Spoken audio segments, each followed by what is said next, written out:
আমি এজন্য দাড়ি রাখছি, আমার রসুল দাড়ি রাখতেন। আমি এজন্য টুপি মাথায় দিছি, আমার নবী মাথা মোবারকে টুপি মাথায় পরিধান করতেন। আমি এজন্য জামা পাঞ্জাবি গায়ে দিই, তিনি আমার রসুল সাল্লাল্লাহু আলাইহি সাল্লাম জামা পরিধান করতেন। আমি এই জন্য লুঙ্গি পরি, আল্লাহ রসুল সাল্লাল্লাহু আলাইহি সাল্লাম মৃত্যু পর্যন্ত লুঙ্গি পরিধান করেছেন।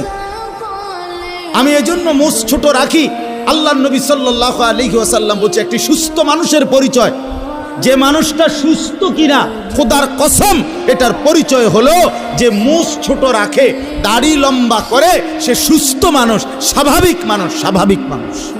এত গুনাহ নিয়ে কবরে কেমনে যাবো? হাসরের ময়দানে দাঁড়াবো কিভাবে? আপনার বন্ধুর কাছে সুপারিশ চাইবো কেমনে মাওলা? হাউসে কাউসারের পানি মিলবে কিভাবে? আজই মাফ করে দেন, এখনই মাফ দেন, আপনি মাফই করে